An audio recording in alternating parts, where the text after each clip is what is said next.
जय हिंद दोस्तों, स्वागत है आप सभी का मिस्टर एकेडमी जबलपुर में। दोस्तों आज से हम हिंदी विषय का प्रारंभ करने जा रहे हैं और हिंदी विषय को पढ़ने का जो प्रमुख कारण है या प्रमुख जो उद्देश्य है वह यह है विभिन्न प्रतियोगी परीक्षाओं में, चूंकि हम देख रहे हैं कि एक विषय के रूप में हिंदी को पूछा जा रहा है, लगातार देखने मिल रहा है, चाहे वह एसएससी की जीडी की परीक्षाएं हो या विभिन्न राज्यों के दोस्तों पटवारी या एसआई के एग्जाम हो, उसमें हिंदी पूछी जा रही है। तो इस कारण से हिंदी विषय का हम यहाँ पर प्रारंभ करने जा रहे हैं। आपको यहाँ पर बता दें, हिंदी विषय के अंतर्गत चूंकि अब हम पढ़ेंगे क्या और कैसे पढ़ेंगे, तो शुरुआत हम उससे करते हैं एक सिलेबस के माध्यम से दोस्तों कि हम इसके अंतर्गत क्या क्या अध्ययन करने जा रहे हैं, हम शुरुआत कहां से कर रहे हैं। तो आपके सामने सिलेबस है और आप इस सिलेबस में देख पा रहे हैं। सबसे पहले दोस्तों यहाँ पर भाषा खंड है, ठीक है। भाषा खंड के बाद आप पाएंगे व्याकरण खंड है और एक साहित्यिक खंड है, यानी कि पूरी हिंदी को 3 भागों में करके अध्ययन किया जा सकता है। पहला है भाषा खंड, दूसरा है दोस्तों व्याकरण और तीसरा है साहित्यिक। भाषा के विषय में आपको बता दें, हिंदी भाषा का विकास क्या है, स्वतंत्रता संग्राम के दौरान हिंदी का राष्ट्रभाषा, यानी कि हिंदी चूंकि अब राष्ट्रभाषा या राजभाषा या हम इसे कह सकते हैं दोस्तों संवैधानिक इतिहास इसका, ठीक है। हम एक मोटे तौर पर कह सकते हैं संवैधानिक इतिहास, तो हम इसका भी अध्ययन कहां पर करेंगे दोस्तों, भाषा खंड के अंतर्गत। आगे आपको बता दें कि इसके बाद बात आती है व्याकरण खंड की। तो हम जो पढ़ने जा रहे हैं वो हम पढ़ने जा रहे हैं व्याकरण खंड, जबकि आगे चल के हमें मिलेगा एक साहित्यिक खंड। वहां पर दोस्तों विभिन्न साहित्यकारों के विषय में हम देखेंगे और इत्यादि जो चीजें होंगी जो भी हमारे प्रतियोगी परीक्षाओं के लिहाज से महत्वपूर्ण होगा, हम उनका अध्ययन करेंगे।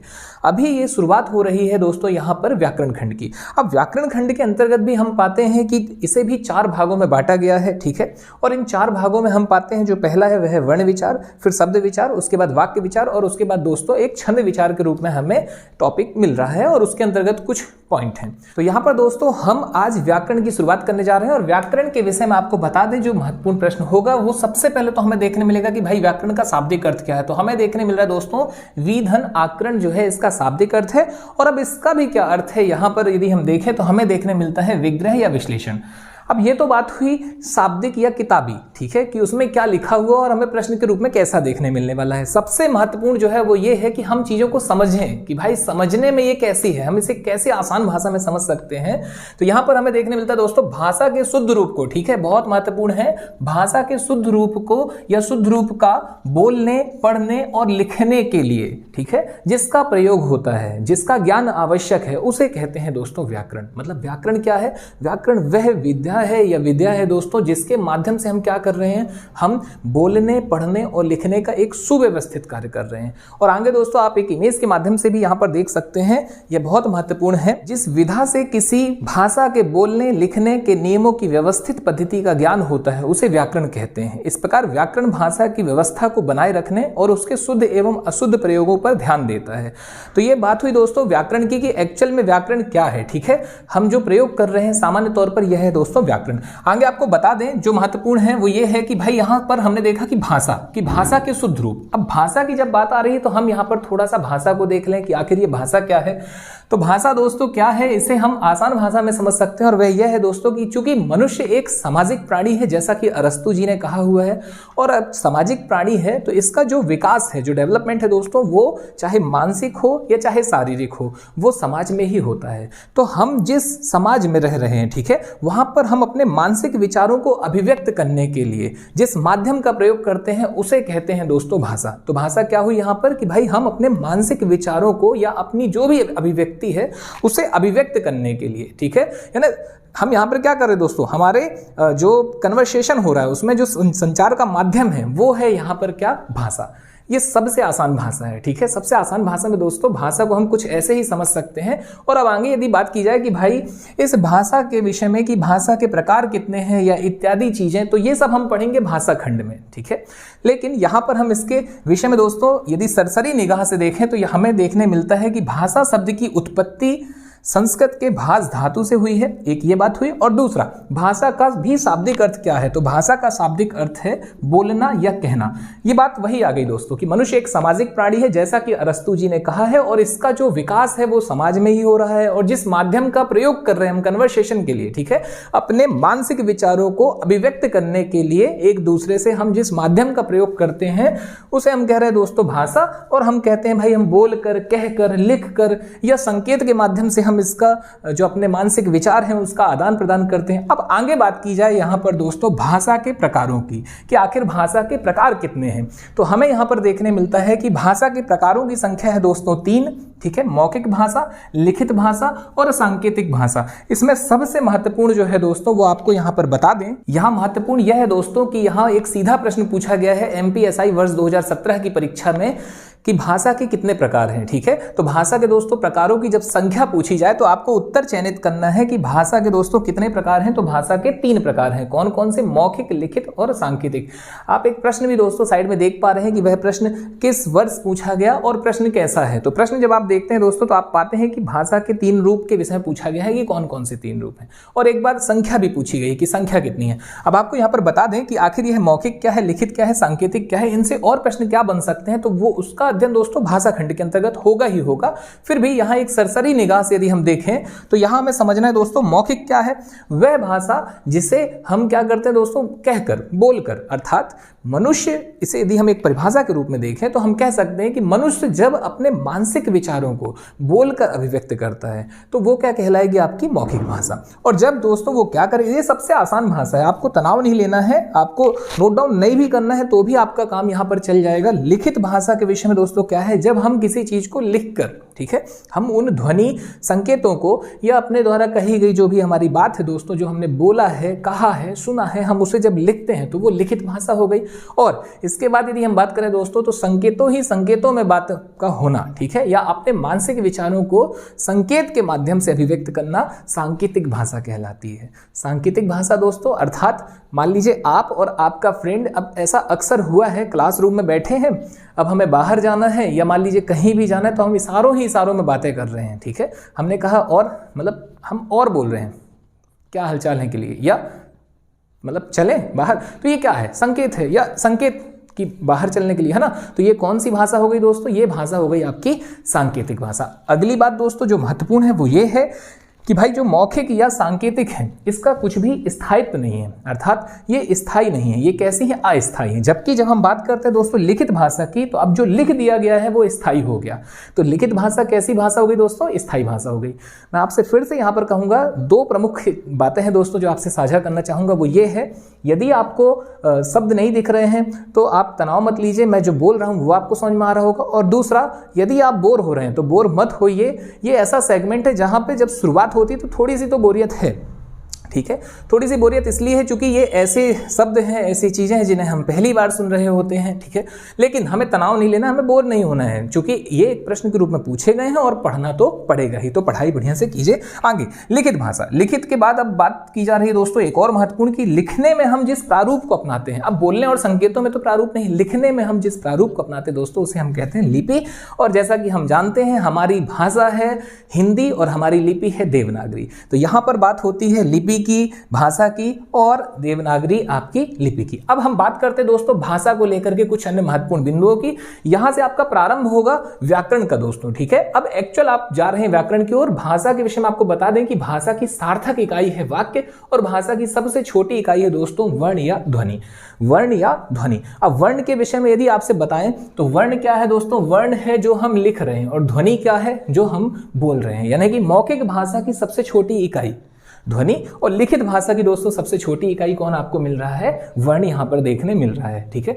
अब आगे यदि बात करें कि आखिर यह वाक्य क्या है, ये ध्वनि क्या है, ये वर्ण क्या है, इसके विषय में कैसे प्रश्न पूछे जाने, हम इसे कैसे आसान भाषा में समझें, तो यहां आपको एक एग्जाम्पल के माध्यम से समझाना चाहेंगे दोस्तों। हालांकि उसके पहले आप एक फॉर्मेट देख पा रहे हैं यहाँ पर कि जो सबसे बड़ी इकाई है, ठीक है, सार्थक इकाई बोले या सबसे बड़ी इकाई बोले, वो कौन है, वो है वाक्य। वाक्य के बाद दोस्तों उपवाक्य, उपवाक्य के बाद आप देखेंगे तो यहाँ आपका पदबंध, पदबंध के बाद शब्द या पद, अक्षर, ठीक है, उसके बाद वर्ण या ध्वनि, ठीक है, वर्ण या ध्वनि। ये एक सीक्वेंस है ऊपर से नीचे की ओर, या आप इसे नीचे से ऊपर की ओर, यानी सबसे छोटी इकाई कौन सी हो गई यहाँ पर, वर्ण या ध्वनि।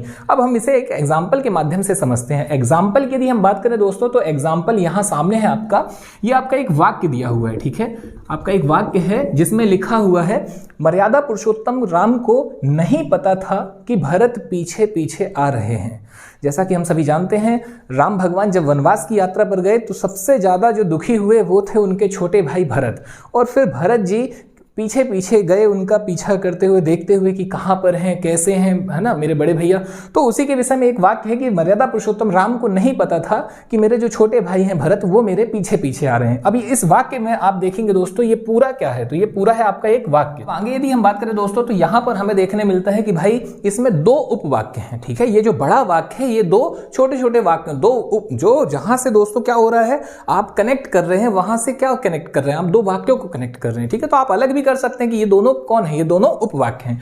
यानी कि दोस्तों मर्यादा पुरुषोत्तम राम को नहीं पता था, ये एक अलग वाक्य है, और भरत जो है उनके छोटे भाई वो पीछे पीछे आ रहे हैं, ये एक अलग सेपरेट वाक्य है। तो ये आपका एक वाक्य में दो उपवाक्य हैं। तो यहां पर क्लियरिटी होती है दोस्तों, ठीक है। आप इसे नोट कर लीजिएगा कि वाक्य कौन है, तो पूरा सेंटेंस वाक्य है, और उसके बाद दोस्तों आधा आधा जो आपका, ठीक है, जो दो कनेक्ट हो रहे हैं ये उपवाक्य हैं। अब इसके बाद हम बात करते हैं भाई कि पदबंध क्या है, ठीक है। यहां पर महत्वपूर्ण है पदबंध क्या है। तो पदबंध के विषय में आपको बता दें दोस्तों, ये जो पूरा का पूरा आपका ये फ्रेज है, ठीक है, पदबंध मर्यादा पुरुषोत्तम राम, ये दोस्तों आपका यहां पर क्या है, पदबंध है। मर्यादा पुरुषोत्तम राम क्या है, यहां पर पदबंध है, ठीक है। इसे आप नोट कीजिएगा। फिर इसके बाद आपको बता दें कि शब्द और पद क्या है इसमें। तो सारे के सारे जो आपको दिख रहे हैं दोस्तों ये सेपरेट सेपरेट यहां पर शब्द हैं। जैसे मर्यादा भी एक शब्द है, पुरुषोत्तम भी एक शब्द है, राम भी एक शब्द है, ठीक है। तो इस तरीके से हम पाते हैं कि यहां पर इस वाक्य में जितना भी जो कुछ है दोस्तों वो सब शब्द है, और हम चाहें तो यहां पर एक ले सकते हैं शब्द के रूप में कि भाई हमने लिखा राम, ठीक है, राम या भरत आप लिख सकते हैं, सीता मैया लिख सकते हैं, तो ये सब शब्द हैं। अब इसके बाद इससे भी छोटी इकाई क्या है, तो इससे भी छोटी इकाई हमें यहां पर देखने मिलती है अक्षर। और अक्षर क्या है दोस्तों, तो रा और मां, ये क्या है दोस्तों, यहां पर अक्षर हैं, ठीक है। और अक्षर से भी अब छोटी इकाई कौन है, तो वो है वर्ण। यानी अब यदि हम कहें दोस्तों यहां पर कि अगर हम इसमें रिवर्स चलें तो हम पाते हैं कि वर्णों का जो संग्रह है दोस्तों वो है अक्षर। अब अक्षरों से मिलकर के बना हुआ है शब्द या पद, और पदों से मिलकर बना है दोस्तों पदबंध, और पदबंध से मिलकर के उपवाक्य, और उपवाक्यों से मिलकर के बना हुआ है दोस्तों वाक्य। तो यहां पर आपका क्लियर होता है। और अब बात यह की जाए कि प्रश्न कैसे देखने मिलने वाले हैं दोस्तों, तो आपको बता दें कि प्रश्न आपका होगा सबसे बड़ी इकाई, सबसे छोटी इकाई, या सीक्वेंस जमाने मिल जाएगा वहां पर कि भाई कैसा सीक्वेंस, कौन सबसे छोटी है कौन सबसे बड़ी है, या उसे क्रम से जमाइए। अब यहां पर हम बात करें वर्ण की, तो वर्णों के विषय में बता दें दोस्तों, वर्णों को और खंडों में विभाजित नहीं किया जा सकता, और नीचे उसे तोड़ा नहीं जा सकता। उससे निम्न दोस्तों कोई इकाई नहीं है, वही सबसे छोटी इकाई है। यानी कि लघुत्तम इकाई करके प्रश्न पूछे या न्यूनतम इकाई करके प्रश्न पूछे, आपका आंसर जाएगा वर्ण या ध्वनि, ये क्या है, लघुत्तम इकाई है। अब यहां आपको बता दें कि जो रा है दोस्तों ये भी दो खंडों में टूटा हुआ है, ठीक है। अक्षर आपका रा जो है, कैसे, आपका एक अक्षर है दोस्तों रा जिसमें हलंत लगा हुआ, और एक है बड़ा आ। यानी कि रा किससे मिलकर बना हुआ है, आपका हलंत वाला रा यानी एक व्यंजन, और उसके साथ में बड़ा आ। बड़ा आ क्या है दोस्तों, स्वर। तो यहां पर आपको बता दें जो हमारा नेक्स्ट लेक्चर रहने वाला जो भी वीडियो है दोस्तों, उसमें आप वर्णमाला में पढ़ेंगे स्वर और साथ में व्यंजन। स्वरों और व्यंजनों का अध्ययन किया जाएगा दोस्तों। स्वरों के विषय में बता दें कि स्वर स्वतंत्र होते हैं, व्यंजन स्वतंत्र नहीं होते हैं। व्यंजन जो है दोस्तों वो स्वरों के साथ, ठीक है, यूज किया जाता है, उसमें इंक्लूडेड ही होता है। तो आपको बता दें यहाँ पर कि जो रा है दोस्तों इसमें रा है और आ है। माँ में दोस्तों क्या है, माँ हलंत और आ उसमें है, तब जाकर के वो बना माँ। जिस माँ को हम देख रहे हैं दोस्तों, जिस रा को हम देख रहे हैं या हम का को देख रहे हैं, जब तक उसमें हलंत नहीं है तब तक वो व्यंजन नहीं, ठीक है, वो अब व्यंजन नहीं रह गया। व्यंजन कौन है, एक्चुअल व्यंजन है जब नीचे हलंत है। हलंत ही पहचान है उसके व्यंजन होने की, यानी सबसे छोटे कड़ी में जब आप उसको तोड़ोगे तो आप नीचे हलंत जरूर लगाएंगे। तो ये आपका एक प्रश्न के रूप में देखने मिल सकता है। निश्चित तौर पर ऐसे प्रश्न पूछे गए हैं, आपका कोई भी एक पूछा जा सकता है। आशीष और आशीष के लिए दोस्तों पूछा जा सकता है, ठीक है। श्याम का पूछा जा सकता है कि क्या होगा, इसका आपको आंसर चयनित करना है। इसके विषय में भी दोस्तों आगे हम प्रश्न सॉल्व करेंगे, क्वेश्चन लगाएंगे यहां पर। आगे बता दें दोस्तों कि अब आपको और क्या इसमें नोट करना है। अक्षर जो है दोस्तों ये प्रश्न के रूप में पूछा गया है, तो अक्षर के विषय में आप लिख लीजिएगा, यह व्यंजन और स्वरों का मिश्रित रूप है, उसका संयुक्त रूप है, ठीक है। जब स्वर और व्यंजन मिलते हैं दोस्तों तब क्या बनता है, तब अक्षर बनता है। तो यहां पर आपका एक बेसिक कंप्लीट होता है, ठीक है। और इसके बाद दोस्तों हम किसका अध्ययन करेंगे, तो हम अध्ययन करेंगे वर्णमाला का। अब जो आप आगे अध्ययन करेंगे वह वर्णमाला होगी। यहां आपका ये पूरा टॉपिक कंप्लीट होता है और इससे प्रश्न निश्चित तौर पर देखने मिलेंगे, तो आप इसे जरूर कंप्लीट करें। एक बार हम फिर से एक सरसरी तौर पर दोस्तों इसका रिवीजन करते हैं। रिवीजन की कड़ी में जो महत्वपूर्ण है वो भी आपको बताए जाएंगे। तो व्याकरण के विषय में सबसे पहले विधन आकरण, इसका शाब्दिक अर्थ, विग्रह विश्लेषण के रूप में भी आपका एक प्रश्न बन सकता है। आगे एक प्रश्न हो सकता है दोस्तों परिभाषा से, और वह यह होगा कि भाषा के शुद्ध अथवा अशुद्ध रूप के लिए, ठीक है, जो भी क्लासिफिकेशन है उसके लिए आप किसका यूज करते हैं, तो व्याकरण का। या शुद्ध रूप को बोलने या शुद्ध रूप के बोलने, पढ़ने और लिखने के लिए जिस व्यवस्थित नियमों का प्रयोग करते हैं वह व्याकरण है। आगे भाषा, भाषा की उत्पत्ति संस्कृत के भाष से हुई है और शाब्दिक अर्थ क्या है दोस्तों, तो बोलना या कहना। भाषा के प्रकार दोस्तों तो हम 3 भागों में देखते हैं, लिखित, मौखिक और एक सांकेतिक। इसके बाद हमने देखा भाषा की सार्थक इकाई क्या है, तो वह है वाक्य, और भाषा की सबसे छोटी इकाई क्या है दोस्तों, तो वो है वर्ण या ध्वनि, और एक सीक्वेंस, वर्ण, वर्णों का समूह, अक्षर, अक्षर से दोस्तों क्या हुआ, शब्द, ठीक है। फिर उसके ऊपर दोस्तों आप देखेंगे शब्द या पद के बाद पदबंध, पदबंध के बाद उपवाक्य और उपवाक्य के बाद दोस्तों वाक्य। तो चलिए ठीक है, आज आपसे विदा लेते हैं, मुलाकात वर्णमाला के साथ। धन्यवाद, जय हिंद, जय भारत।